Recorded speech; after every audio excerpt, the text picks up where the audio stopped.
Hi everyone, it's Cindy.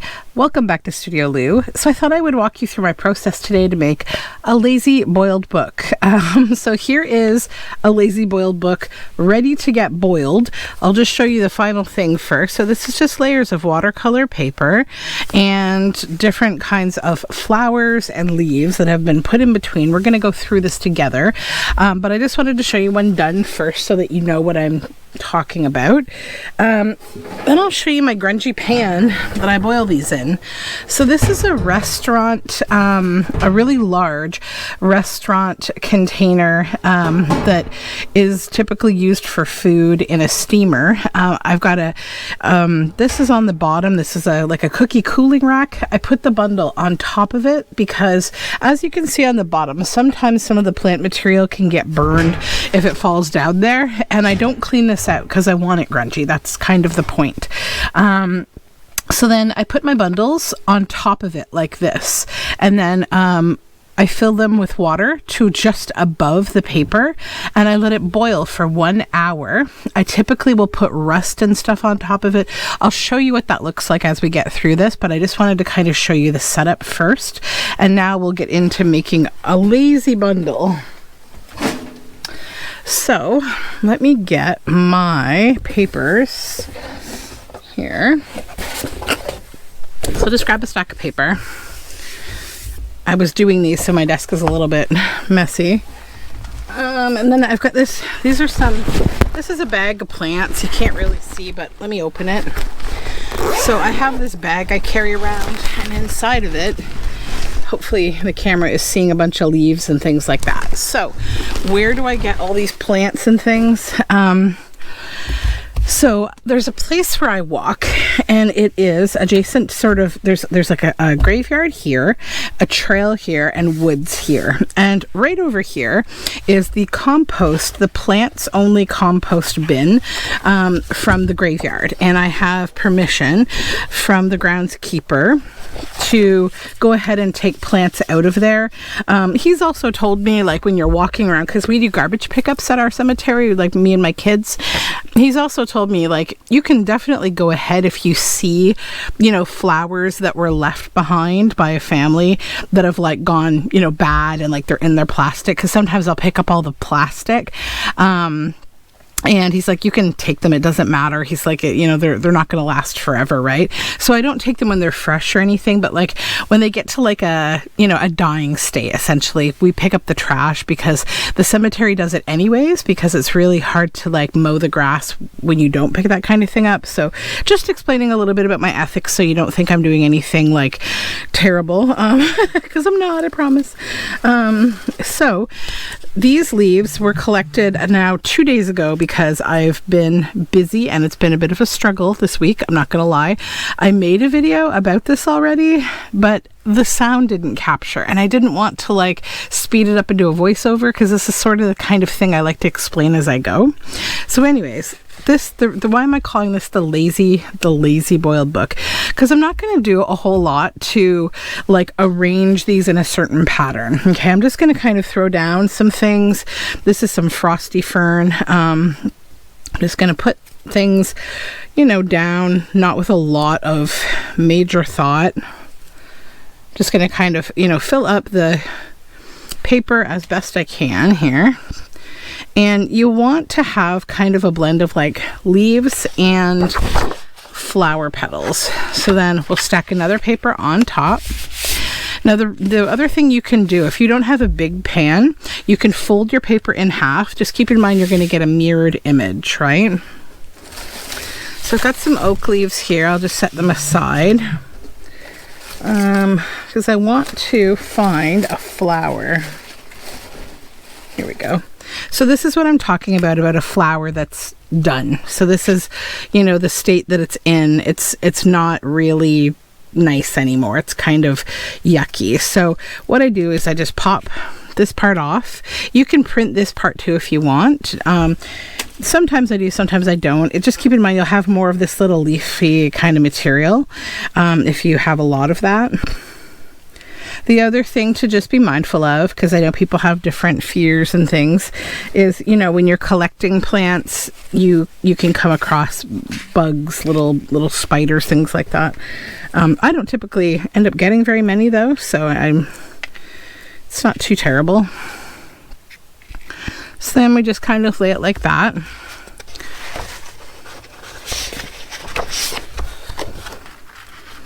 So I hope your week is going well. Mine has been madness busy. Okay. Then these are just some leafy little stems. I think I'll just get my scissors and cut this one in half.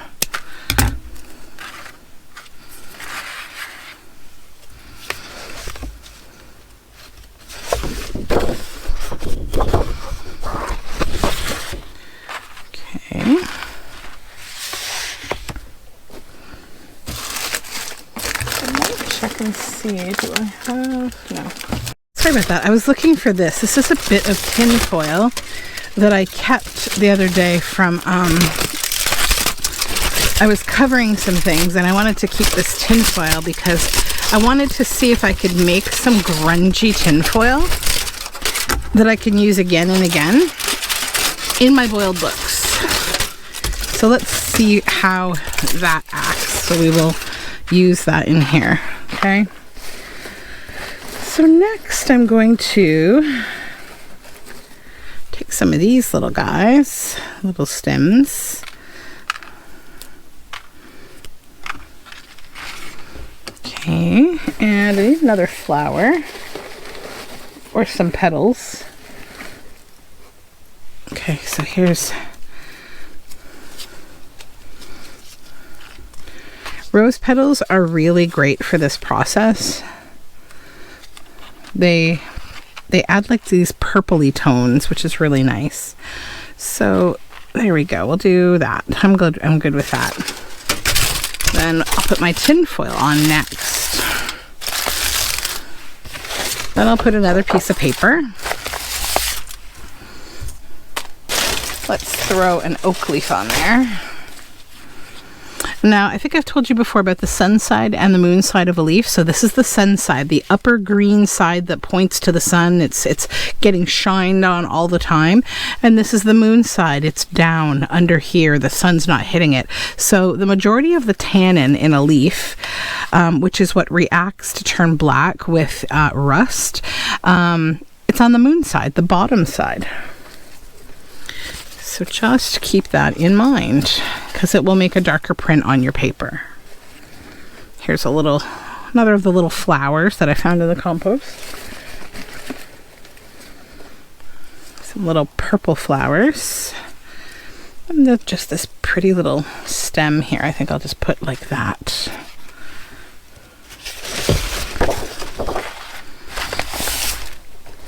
Got this great big catalpa leaf.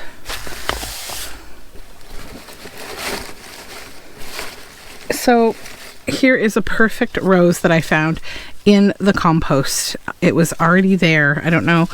I guess it was probably part of a larger. Sometimes when you have a really big floral like assemblage on top of a grave, they're in these wreaths, and sometimes most of it's kind of gone bad, so they'll get rid of it. But then every now and then you get these little hangers on, these beautiful flowers. So the reason why, so let me explain why are flowers versus leaves important in a boiled book. So the leaf is going to give you these nice shapes, masks, veiny prints, and the flowers will also give you some mask, but they're also going to add color to the overall paper. They'll create, if you use roses, you're going to get like lots of purples and some different shades of black and gray. And if you use marigolds, you actually get green. So there's lots of fun that goes on. And you don't need to use a ton of the rose petals. Like if you only have, say you have a rose and you want to do a boiled book, just use a couple petals on each page and you'll still get great markings.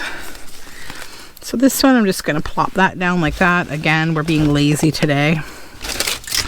Let's put another tin foil in there. This is an experiment. I have no guarantee on how that's going to turn out. Okay.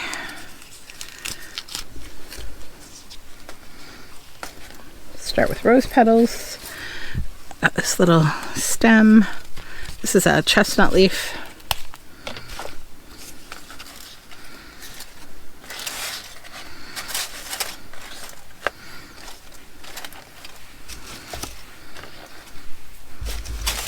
Okay. Another piece of paper. This big leaf, I'm going to cut the bottom off because it's causing like a bend and I want the more natural leaf shape. And again, I'll come in with a few of the rose petals.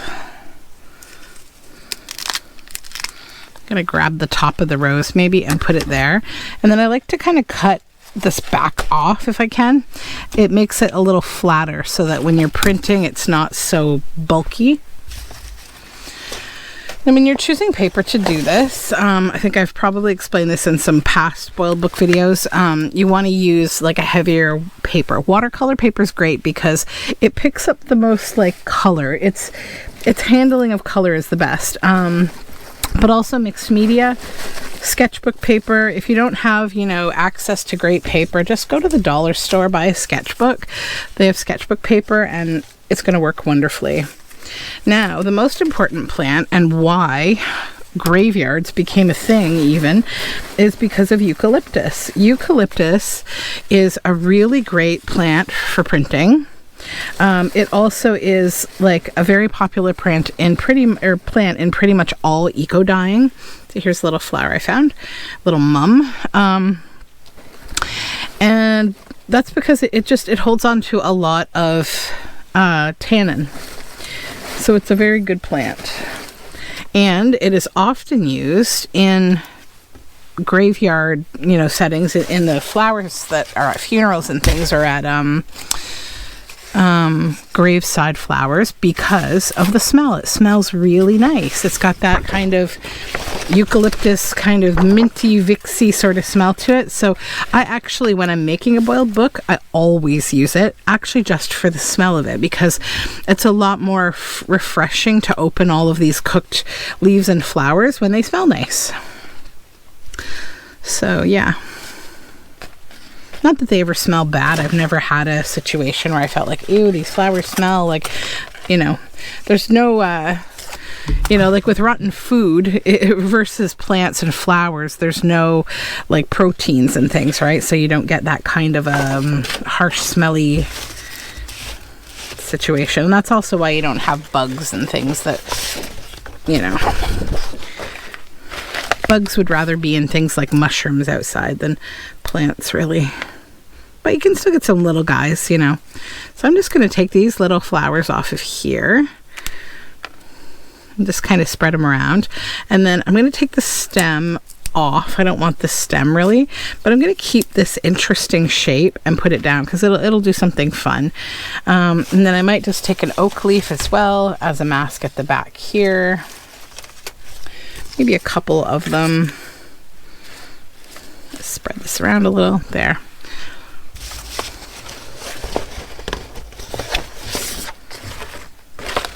Okay. Then I have some rose bush leaves. And this is from a rose bush that has overgrown a lot around a grave. So they've cut large sort of pieces of it off because it's, you know, breaking bylaw. There's certain bylaws associated with the foliage that you can have at a gravesite. It can't like extend past the plot that the person is buried in and all of that, because they have to maintain some level of, you know, control over what's growing everywhere. So that one we'll keep simple, just a couple rose petals and leaves. Okay. And then maybe we'll use the rest of them.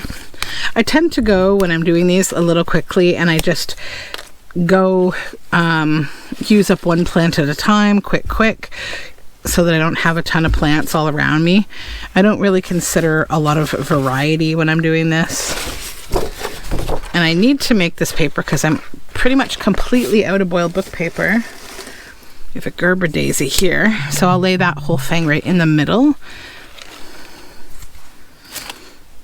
And maybe we'll try to use a few more oak.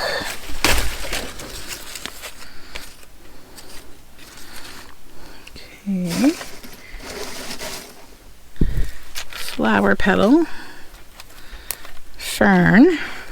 Fern is another really great plant that you will find in a lot of these kind of floral arrangements. So we'll go rose petals.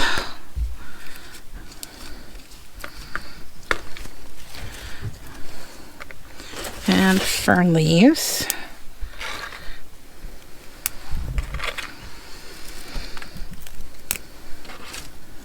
Yeah, so I was had a lot to do this week. It's been kind of a week of planning at my work. We sort of plan our work in these 3-month stints. We plan sort of what we're going to be working on, but the week leading up to that is crazy because you have, you know, all this stuff that you got to prepare, documentation, etc. And unfortunately, I run this aspect of my job, so I have to be the one to like get it all ready.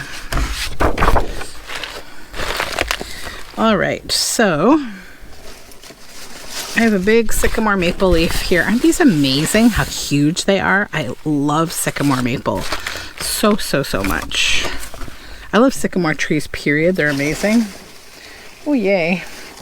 I have some yellow rose petals here too. I'm going to put some of those on just for a bit of color.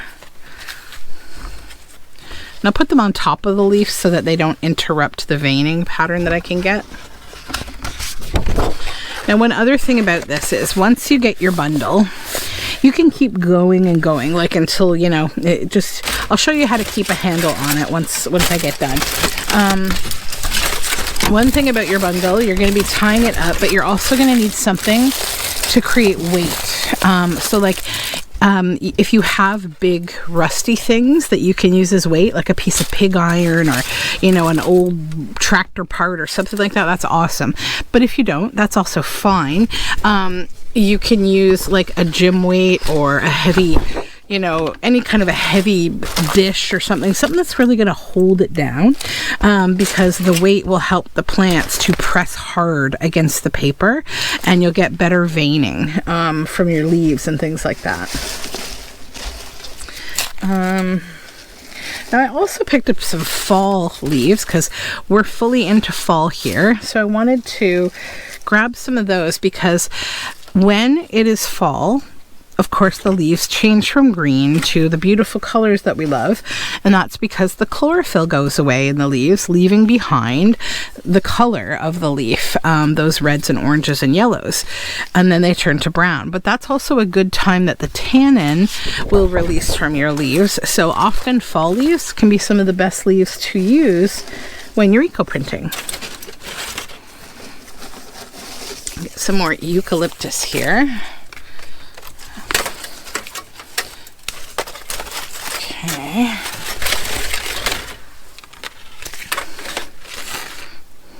And a few more leaf petals. So sometimes, you know, I'll be very picky about how I lay things out because I might be trying to create a certain kind of a piece of paper.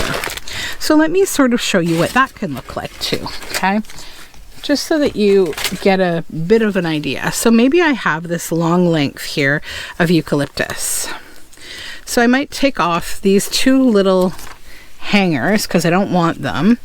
And then I might come around here and I might like try to tie this together so that I create like a loop that stays in a circle that will create like a frame. Come on. Okay, and then I can kind of give it a little bend. So that's going to give me like a little wreath shape, right? Then I might come in with some more of my flower petals. And I would put them in, you know, kind of careful, how, you know, I want balance. I'm really trying to create a specific type of pattern. And then I might also put in some kind of a leaf like this, and I'll put it moon side down so I get the best possible veining print. Here, see, here, and there. So let me see if that, can you see that okay? So see how we would have a circle in the middle, we would have like leaves in a pattern around. So that's being a little more picky about what you get, right? Which isn't really what we're trying to do today, but I wanted to show you that just so you have a concept of why this is kind of lazy versus, you know, something else. Oh, another sycamore maple. Let's do that. That one, a couple of petals, another piece of paper. Sorry, I just have to grab some more paper here. I got a box of watercolor paper under my feet.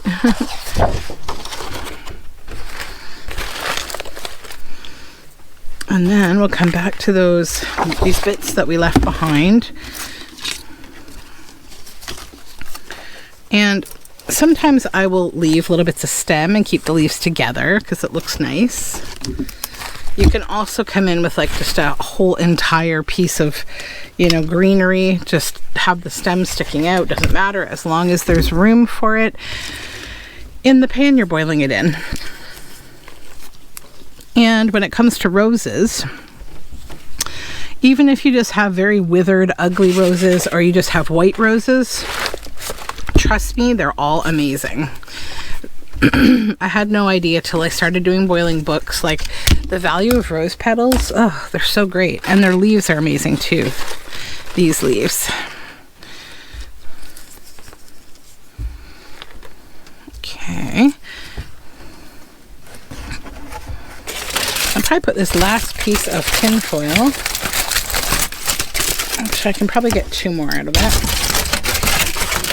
And what I'm hoping happens with this tin foil is that it collects some black grunge, and I can use it sort of like I use the rusty bits for creating texture and color, and it'll become another tool in my, this is a catalpa leaf, another nice big leaf. But yeah, the foil will become another tool in my color box to help me create interesting things on paper. Another piece of paper.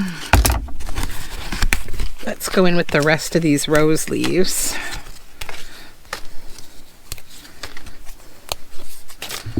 Good. I need some flowers.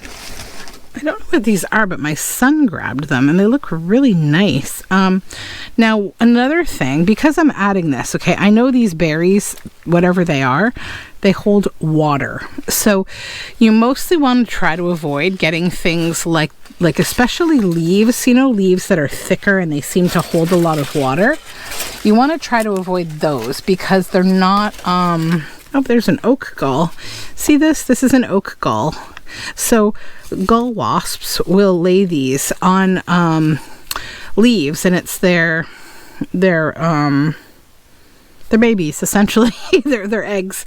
And the cool thing with these oak gulls are actually collected for their tannin, and they're ground into a powder that is like a really amazing tannin powder. So you can actually buy oak gulls powder for printing with. But what else was I saying before that? Oh yeah, water content in leaves. So there's some leaves, such as like the leaves of the begonia, that they're thicker. You can tell that there's a lot of liquid inside them versus like an oak leaf, which is, you know, completely flat. It's not holding on to any water. Mostly you would like these flat leaves because they're a lot better for printing. If there's a lot of water content, they actually don't really print that well. And see, there's actually also on the back of this fern, there's something has laid its eggs here too. You see all those little, you see those tiny little dots on the back of all these leaves? Yeah. But that's going to go right in here. I don't typically obsess too much about bug babies unless it was like, you know, something like milkweed and monarchs, something threatened. But typically on weeds and plants like this that have been part of a graveyard bouquet, it's usually some kind of a bug that is not really that great for the environment anyways, invasive, or, you know, things like lantern flies, those kind of things. So I don't really feel bad like just using up things like this. Here's a little flower. Put a fall leaf in here too. And then I need some, oh, here's another perfect rose. I didn't even see these because my kids were helping me. So I think my son might have found these. I found the red one, but I think he found the yellow ones. He found a couple yellow ones. Okay.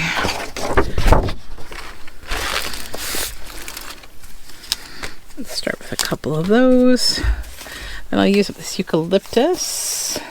The other thing with eucalyptus is after you've used it here, you can actually use it again for another boiled book, or you can flatten these little flat leaves out and you can put them in things like laminations or slides or whatever you want, because they don't have water in them, they don't rot or anything like that when you get them wet. They actually just come right back to you pristine again. So,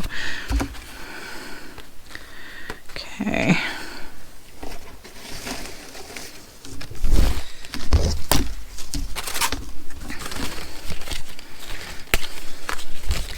More of these rose leaves.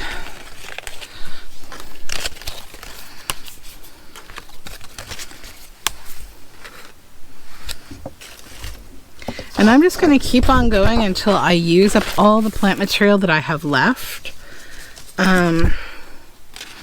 Because I've had it now for 2 or 3 days and I want it out of here. I don't want to keep it in the house anymore. Because as things get older, you know, they can attract bugs and such. And like I showed you, there is larvae on some of this stuff. So never keep outdoor plant material in your house for longer than intended, especially if it's been foraged. Try to use it up right away. Don't keep it in your house because you never know what could be on it, right? I keep mine in a sealed bag and only for a couple of days. Or if I pick, like, you know, fresh things and I want to use them the next day and I want them to stay fresh, like the flowers, like if I'm out picking wildflowers or something, I keep them in a vase just like you would any other flowers to keep them hydrated so that they don't dry out, because they're not going to give you color if they're dried, like super dried out. A lot of flowers, they'll give you brown, but they won't give you a release of color. The other thing is that with a lot of bouquets of flowers that you'll find even on in graveyard composts, as in my case, there's dyed flowers. Those flowers will release their dyes. Like if you have a blue, you know, a dyed blue zinnia or a dyed blue rose or something, it's going to release that color in there. So just keep that in mind if you're trying to keep a very natural look to your paper, or maybe, you know, you want those flashes. I tend to want them. I tend to think that they really add some cool, you know, color to my paper. Oh, and I think I got disrupted by myself when I was explaining about paper that you should use. So use a heavier paper like watercolor, sketchbook, multimedia, mixed media paper, whatever, because copy paper will disintegrate under the stress of all the water. It's not going to hold up. It'll still print, but it's not going to hold up. You will definitely break your paper as you're going. So I'm going in with maple leaves here. As you can see, we have some damage here on this maple leaf, possibly parasite. That kind of thing can actually make a mark on your paper, and that's why I collect those sort of leaves, because it just gives you another interesting nature element. So let's put the rest of these petals on here. We've got quite a big bundle, which is good.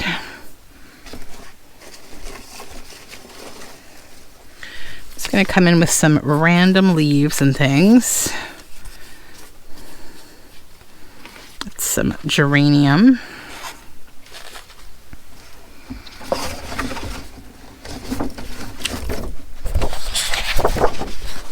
Now you can make your bundles smaller if you're worried that like this is going to be hard for you to handle, or it's not going to fit in the size pot that you have. Yeah.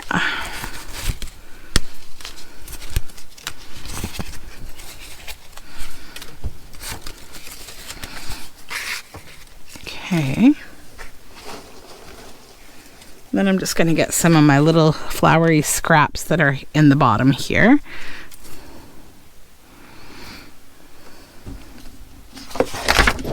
Getting close to the bottom of the bag.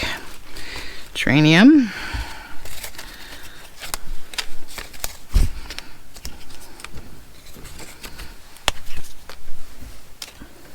Okay. These little fern pieces. This fern prints really nicely. I get rid of the rest of this oak. I don't want any more oak, I think. Okay.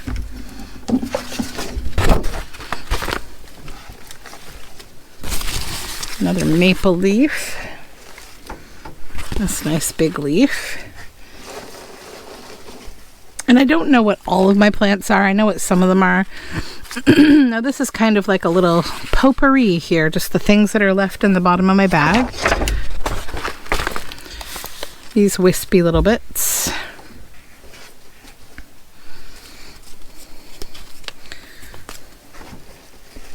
Also, you can use cedar. Cedar prints really nicely. It's got tannin.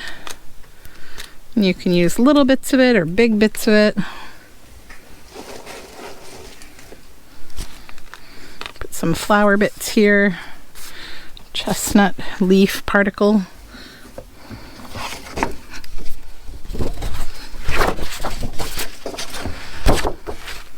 Now I'll go in with the entire piece of cedar. Some rose petals.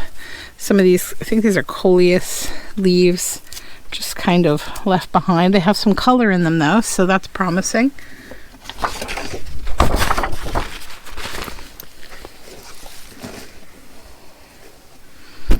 That'll make a nice mask. Another little flower there.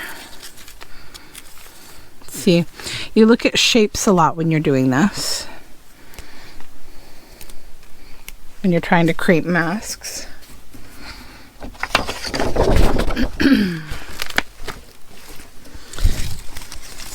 This is magnolia.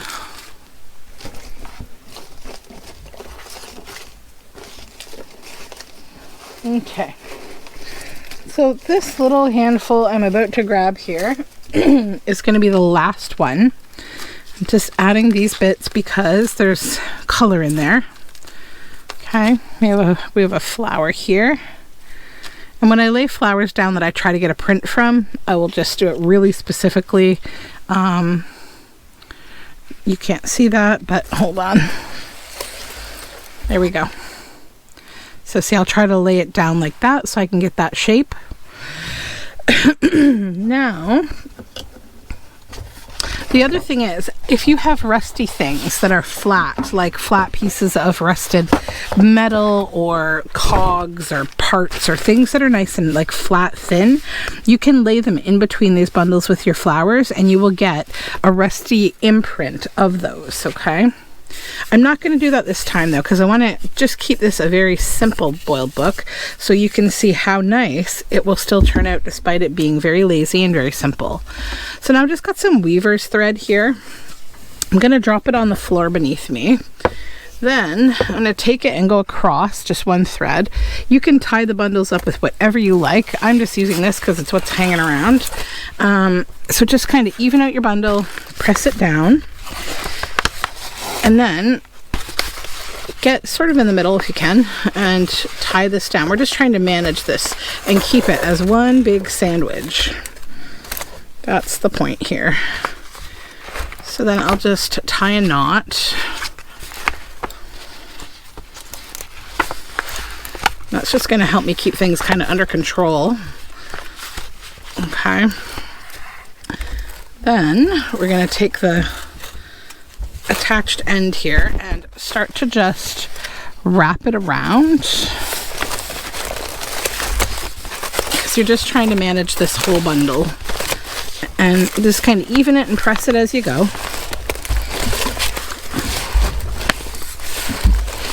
And then just start wrapping.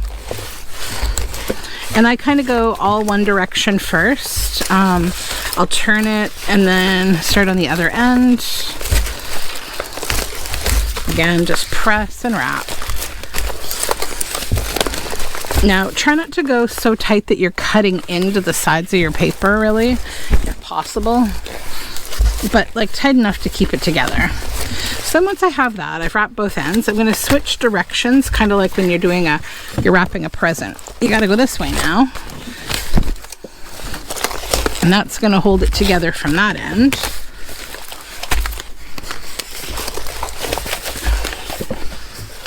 This is a little bit slower because you got more paper to cover here. And flip it again.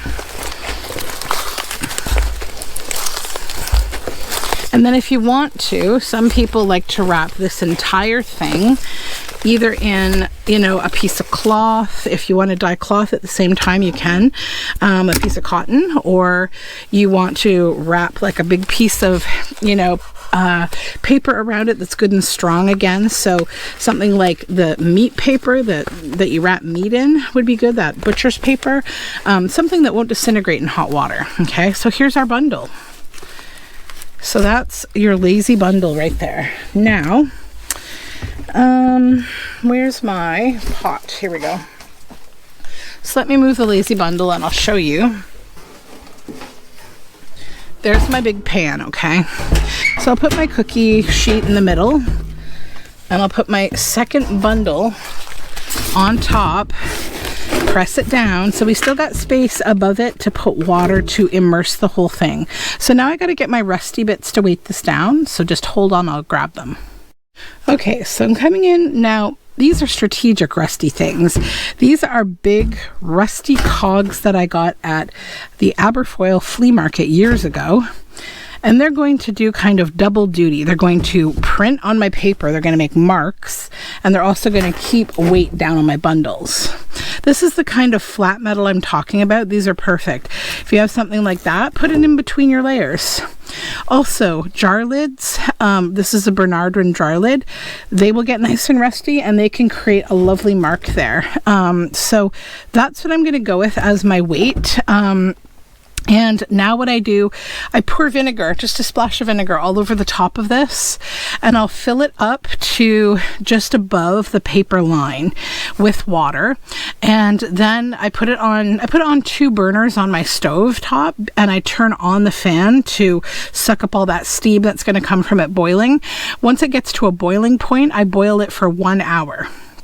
Then, once it's cool enough to handle, which is usually still quite warm because I'm very impatient, I will dump the water off of it, and I will let it just sort of sit and drip dry for a moment, and then I will usually take it out, and as soon as it's cool, I'm going to show it to you, like cool enough for me to handle. I'm going to show it to you. We'll take it apart together, and then we'll talk about the next steps there. But I think I've told you everything you need to know. Vinegar, splash, water, weight, 1 hour of boiling, and then we'll be back.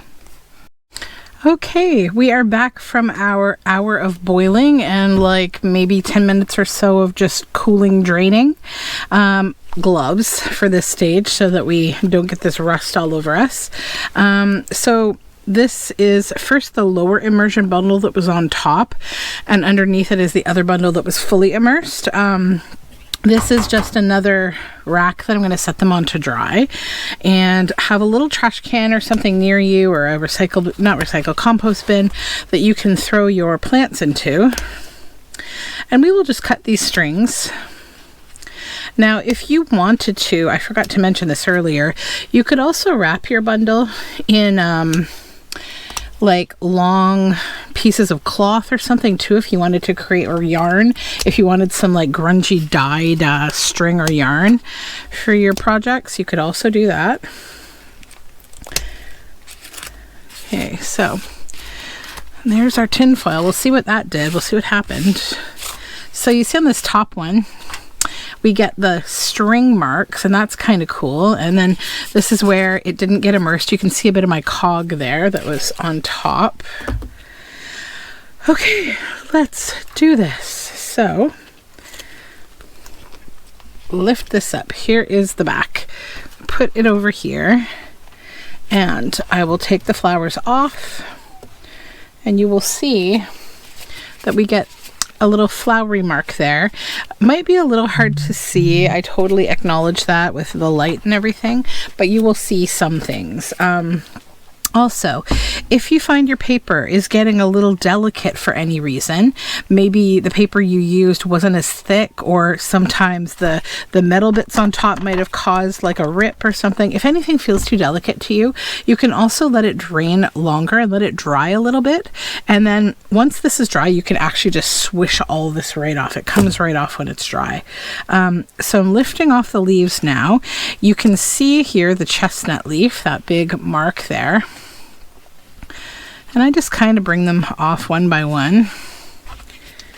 And then I leave some behind. Like if there's little bits like this, I just kind of leave them, because again, once it's dry, I can completely let it, like I can swish it all off, and then I don't risk tearing my paper or even causing kind of rub marks on my paper.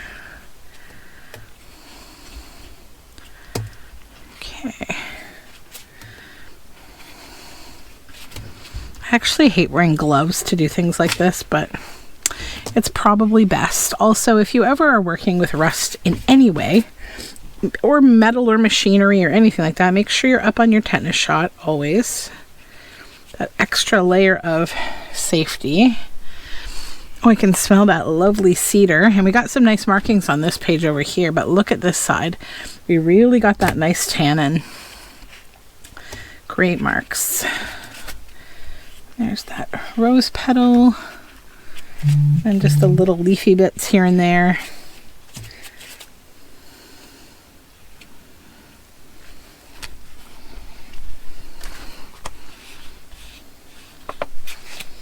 Okay, let's see what these leaves did. A little mask, some veining.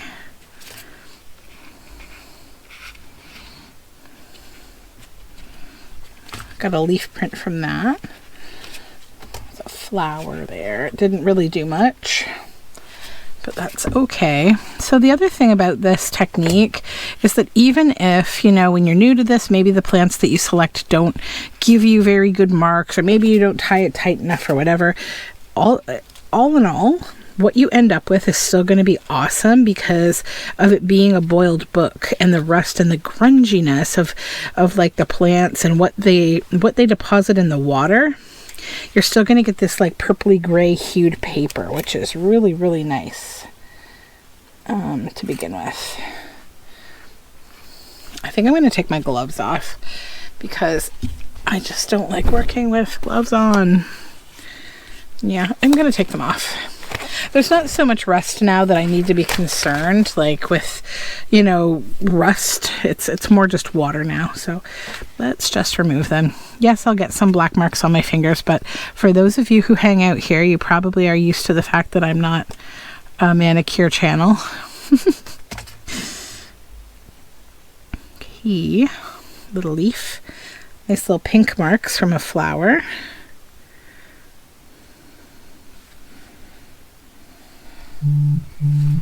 We got lots of nice color on this one. Can you see those pinks? Purples, pinks, grays. So that's from this flower here.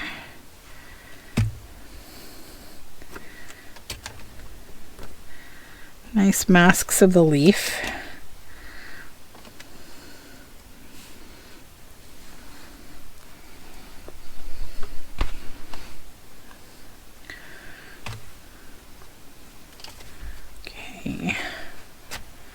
All these little flowers and leaves. I'm not going to speed anything up in this video. I just want to have a little relaxed chat look video, because I know some people, you know, it's the joys of trying to please everyone on YouTube. Some people really like things being slow like this and some chit chat as we go, and other people like things sped up, like get to the point, right? And then other people also really dislike the speeding up of things. They find it hard to follow, distracting, sometimes too like almost stressful. I've had lots of feedback about that, not on just my videos, but other videos that I hear people talk about. So, you know, it's a balance, and I think I'll do a little of everything to just try to appeal to as many people as I can on whatever day I can muster. Just got to do what works for me on that day. Okay, so you can really see the maple marks on that one. It's another nice big maple. Get those nice veins.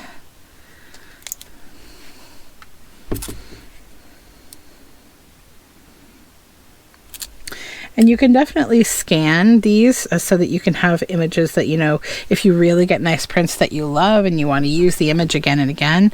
But I have to say, like, obviously I have that option, but I still like making these because the paper itself, for the texture, the natural feel and color, all of it, you know, I want those actual things in my books too, not just the digitals. You can see the yellow marks of the oak. Oak leaves behind some nice yellow in a boiled book. And then obviously we have lots of these yellow rose petals, but they actually don't really leave yellow as much as they leave purple, because that's what rose does. It adds tan and a bit of purple. Even if it's white rose petals, you're going to get those purple tones from them. I suspect there's a reason scientifically, probably like when chlorophyll leaves the leaves and they act differently. But we got nice tannin marks on here. We got all those nice leaves printed.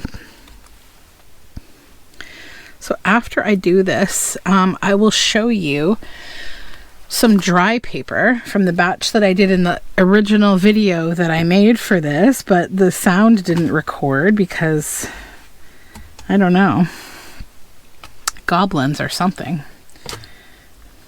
Okay, it's a nice one. Oops.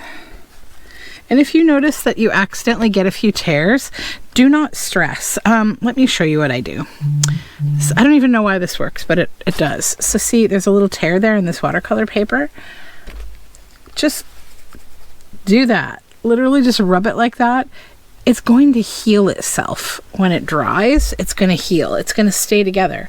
I don't really know why, but it is. It happens to me often, and it heals together because I've rubbed the paper pulp when wet back and forth, and it heals together for me. But like, even if it didn't, the paper itself is still like super useful. You could use the part that wasn't torn, or just wrap something around that edge, like another piece, glue down another piece of this paper. It would give it a cool little bit of texture there, a little collage on top of it, or washi tape if you like. Yeah. Nothing is ever broken in art, right? You can always make it better. So here's that lovely smelling eucalyptus, and again, you can keep this again to use again, or now that it's been pressed so flat, you know, you could laminate it, you could use it for whatever you like in journaling. Lots of different things you can do with leaves. I think I probably have several videos using leaves for something on this channel.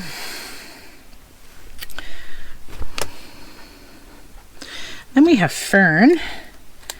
And you'll see why I love fern. So let's get these yellow flower petals first, and this fall leaf up here.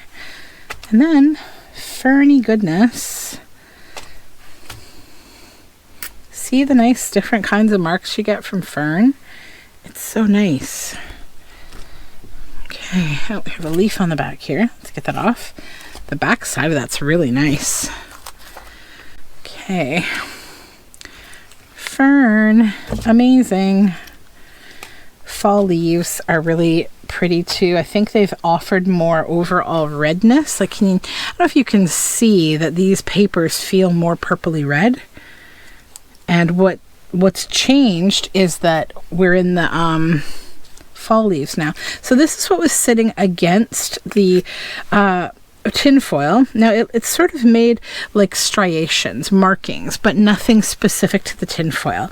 So if I look at the tin foil, which is, I included it because I'd hoped to like kind of culture it a bit to make it like dirty. It is a little on the edges, but I don't really think it's honestly going to be that useful as a tool in this process, unless you're really in love with these kind of marks that you see here, which for me, it's interesting, but it's nothing I would write home about. So I'm not going to keep the tin foil. It's not going to serve me all that well. I mean, I do like what it created, but it's fine.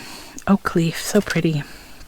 And there's that bunch of berries that my son collected. They left some nice masking marks. But yeah, like you can really see the effect of that tin foil. You see how it kind of broke up the colors and gave it like a bit of a texture. So there's the large catalpa leaf with some of the rose petals on it here. Let's peel that onto there, and then we can remove the whole thing together. And look at that beautiful catalpa leaf print. Just gorgeous. Then there was foil on the back of that. Now, one thing about foil is it's going to stop any ghost printing from one page to the next. So say I really wanted to protect that leaf print. I didn't want this to ghost print through in any way. The tin foil would do that. And then again, it will also create these marks for you if you're really into that. It almost looks a little bit like animal prints. Interesting. But I don't think I'll keep foil in my eco printing toolbox.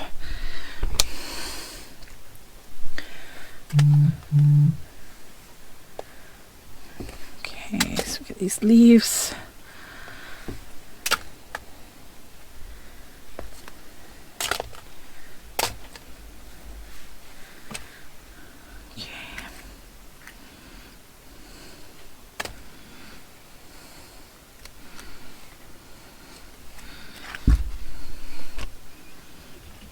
Big sycamore maple. Sorry if you just heard my dog go tromping by upstairs. He just came in from his walk and he's so excited to run back in the house. So this is the one where we said let's try to do a specific layout with that wreath. So here is that wreath, and I'm going to keep this. Look how beautiful that is. We'll use that in a journal. So I'll just set that over here and it can just sit and dry, and we'll do something else with it. And then here are those petals. A little leaf there.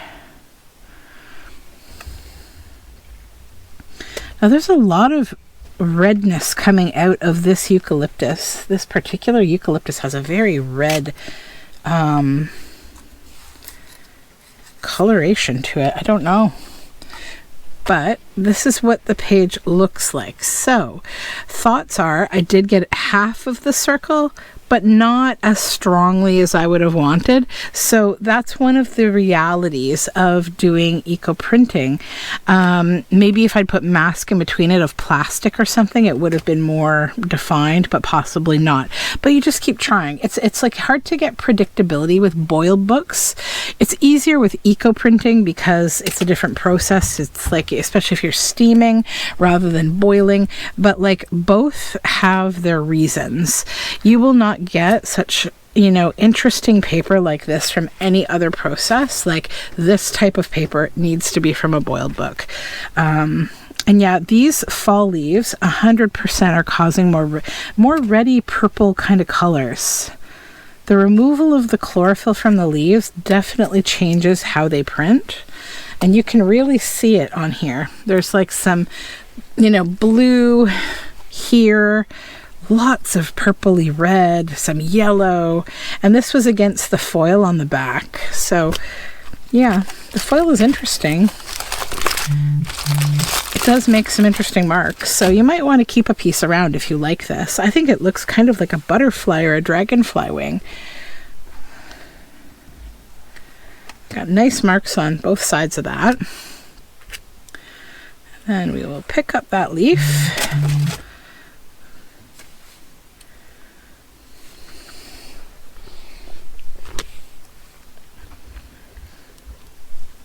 And then we have a lot of pink coming out of these pink petals of this flower. I don't remember. This was rose as well, I think. Yeah, it was pink rose. Just roll them up off. And then the fern.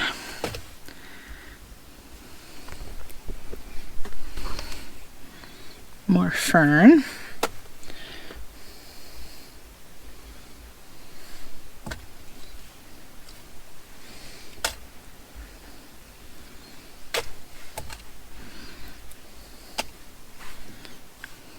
Okay.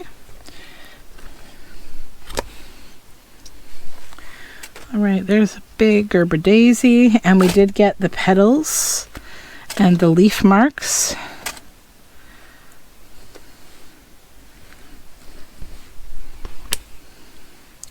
Yeah, lots of red in this eucalyptus with the sharp point there.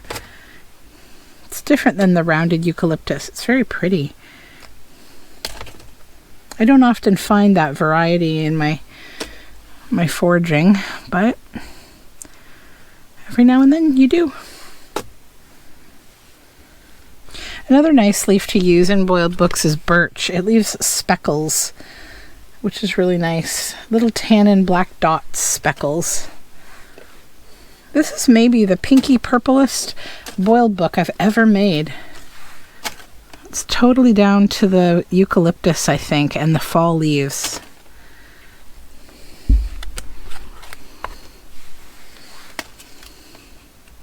Because I didn't have any artificially dyed plants in this one.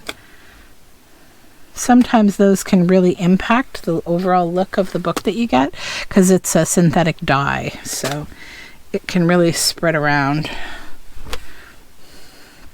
These are just so nice and red. I feel like I should keep a few of them.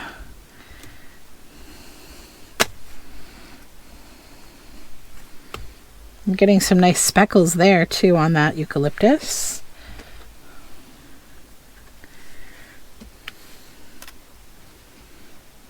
I feel like I should have some kind of an ASMR sleepy story to be telling you while I'm doing this. But then you wouldn't be paying attention, right? You'd be sleeping. But it's very relaxing, and it smells wonderfully like tea. It's just eucalyptus tea or something. It's really nice. Leaves like this, you can also dry them out and keep them and flatten them. Okay, we have this big leaf here. It was from a hosta. Then we have that rose flower center.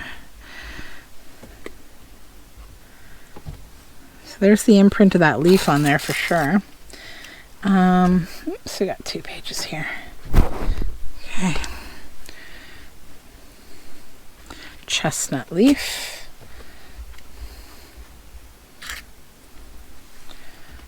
Lots of cool striations of like a stem there or something. And that little tiny plant that had those very small round leaves left a nice little bit of marking too. And now, of course, the foil. You know, the foil is really cool. It's nice. I think if I have stray foil, I may use it for this, but I won't keep it.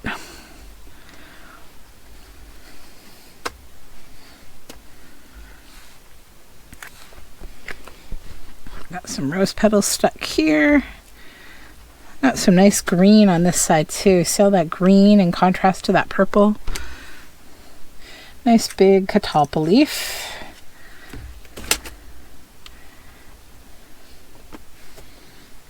We're quite wet. I think I'll stand up the second bundle a little bit once we get to it so it can just off drain.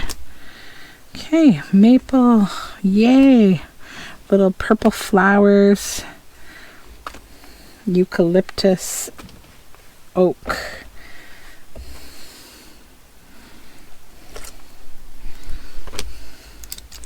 Another bit of foil. Okay, frosty fern.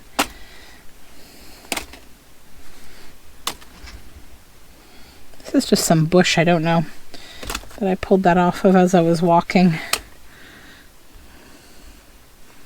But it left a bit of green behind, which is nice.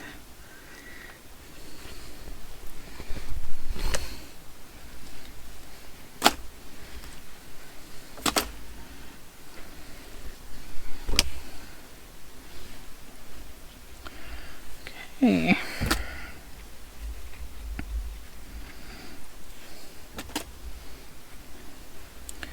Mostly flower petals.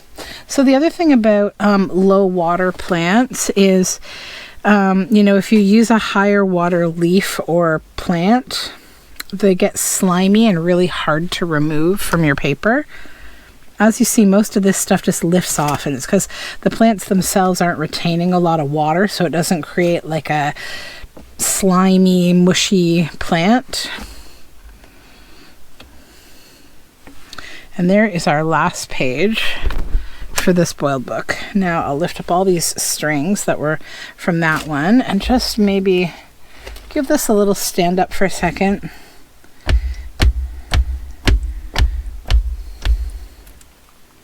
Yeah, there's a lot of water in there. I should dry that up. Put this over here for a minute. I'm just going to get a little towel. One moment. There we go. So I just got a little studio towel that this can sit on, and it will just let it kind of blot out a bit because it's kind of wet. Because it was the lower immersion one that was sitting under the other one. So again, we're just going to cut all these strings.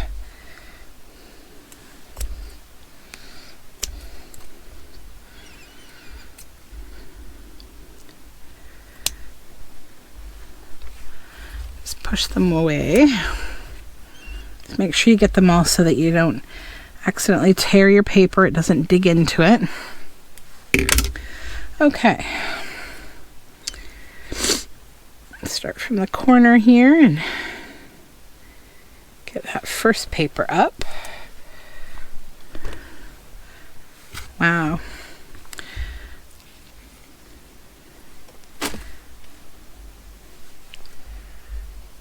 Yeah, there's really nice markings from the flower petals on that one. I should show you the back too, but it's a little difficult. Get these strings out of the way. There we go. Okay, so that's a maple.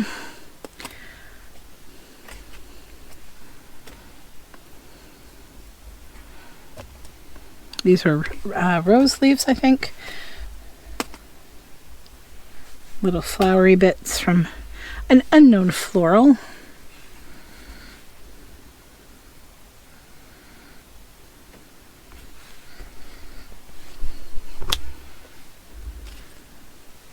Chestnut, and then these unknown but cool leaves.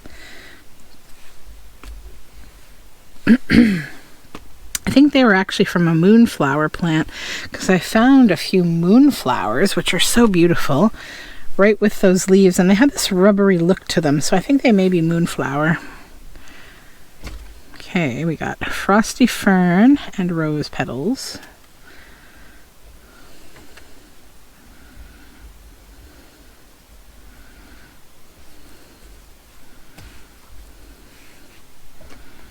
Oops.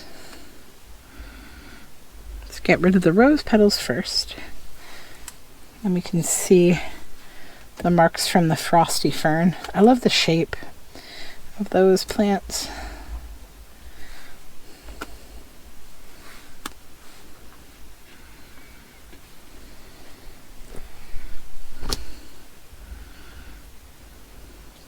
So it is Canadian Thanksgiving this weekend. So I have a long weekend, and I'm so looking forward to it. I need a long weekend.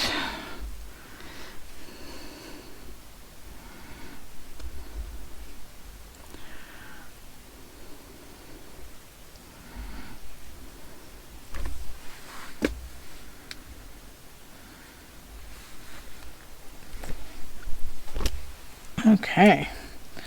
So this page is actually different paper. It's a page of punch cards from like a work punch card system. I thrifted a whole stack of them one day, and they're really cool. And there must be something very purple behind them, behind this piece of paper, because it is really coming through. This is from the bundle, by the way, that you saw at the beginning that I had already tied up. But look at that. So I'm guessing there's probably a synthetically dyed plant back here, or nope, there isn't. So these marks, how amazing on this paper. I think I will dye more of this paper.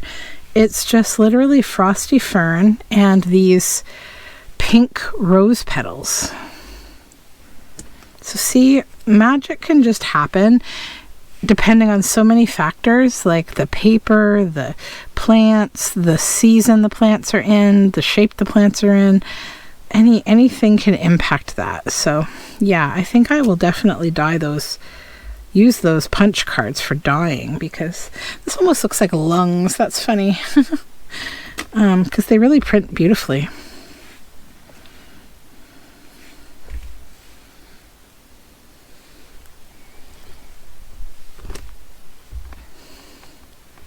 You can also print books that have pictures, black and white books. I've eco-printed or boil booked a really beautiful old Hollywood actress kind of book, and I have all these amazing boiled book pages of just faces with like leaf and flower marks on and around them, and I got some really beautiful pages from doing that.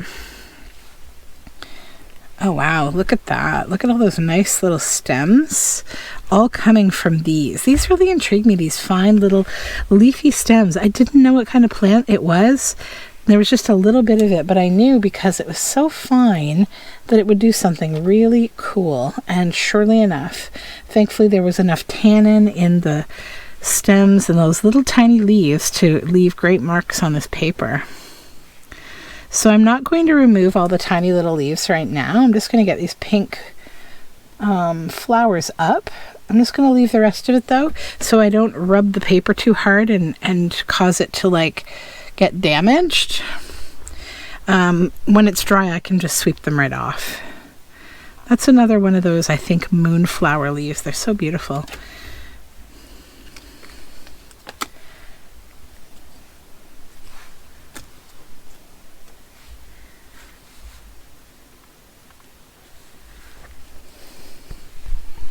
Okay, geranium.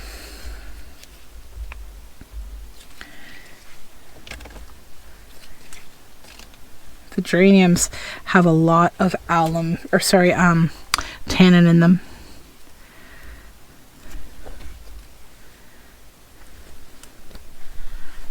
Okay, another punch card, and it's got these little flowers, and they left a lot of their color behind.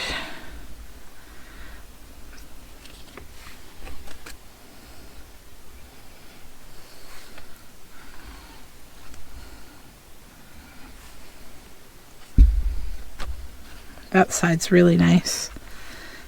Almost the shades of like a pansy. Just beautiful.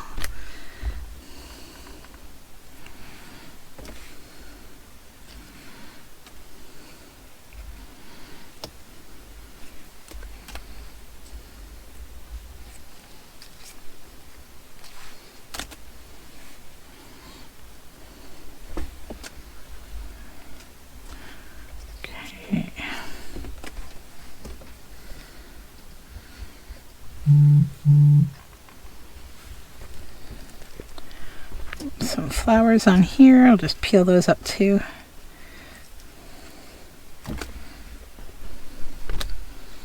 And these little tiny stems, they leave nice little individual marks.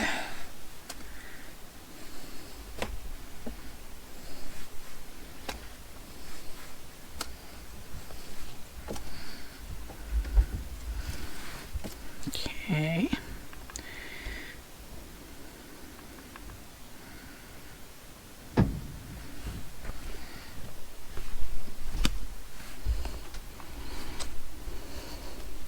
Lots and lots of rose petals. So if you get a bunch of roses, you know what to do with them now. After they're gone, they don't have to be gone. You could make something.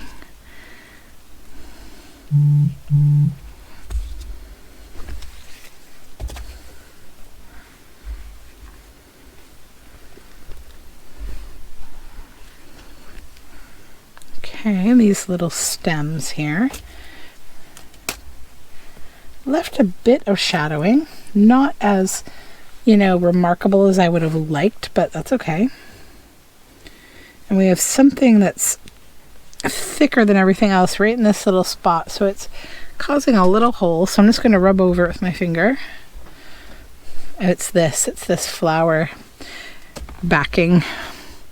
I'm aware that can happen, and I still take the risk because I like how the centers of the flowers print. Do you see how pretty that flower printed? It's like very nice.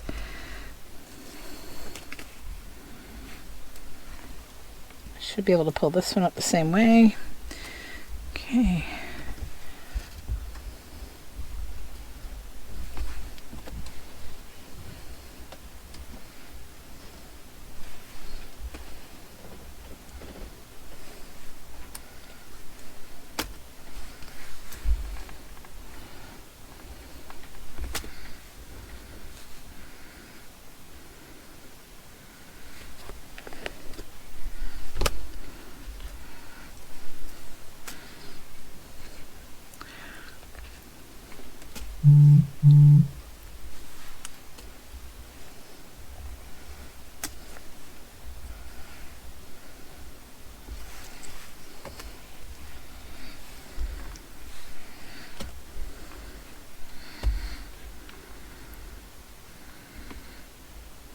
Okay, almost there. We have a few more pages to go.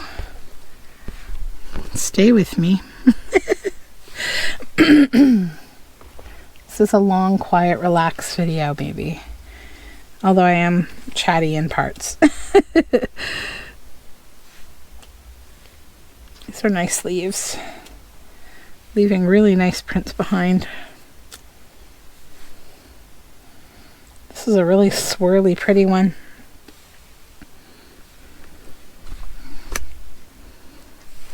Okay, more of those leaves.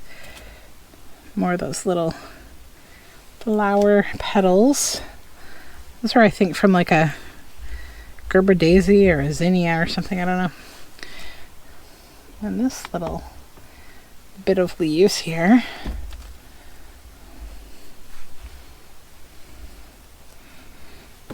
It didn't print as clearly as I'd hoped. More than likely, the bundle wasn't weighted enough or tight enough. The tighter and more pushed down, the better the mask imprints you get. And sometimes deep at the bottom or in the inside, you may not get them. But again, it's kind of random because you might get them really. Sometimes you do, sometimes you don't. It's very hard to say. Because certain leaves like this, they might, give you upward or downward pressure between your sheets. It depends if the tannin's touching one sheet versus the other, if you have any color factors like flowers. So it's like with boiled books, I always suggest to just enjoy the process and love what you get, because it's not completely predictable, but it's always amazing. I don't think I matted a single page here so far.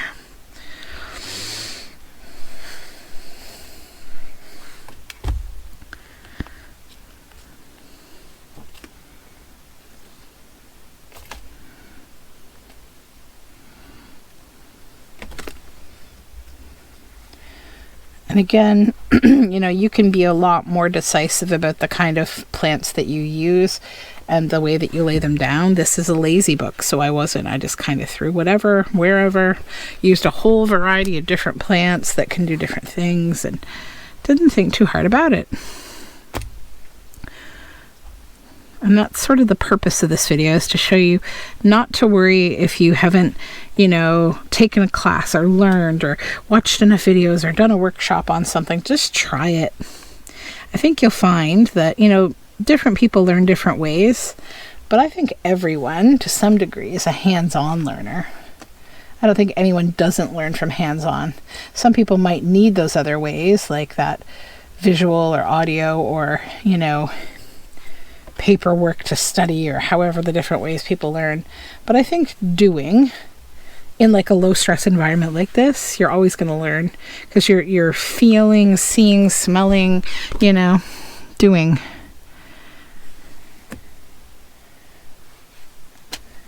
Cedar. This little leafy plant, I don't know what that was, but it was pretty. And I'm not going to worry about getting up those tiny leaves. I'm actually just going to let them get dried on there. Kind of would be pretty to even leave them on there if they did stick. They probably won't, though. They'll probably come right off. But it'd be nice to go over it with some kind of a glue to just glue them on. Another fun way of making paper.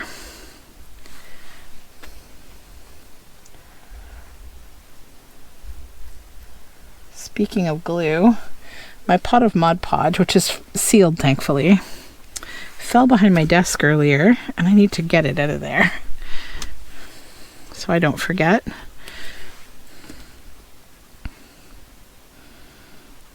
But I think it fell behind a little box of paper I keep under my desk, so I will forget it if I don't remember today to get it.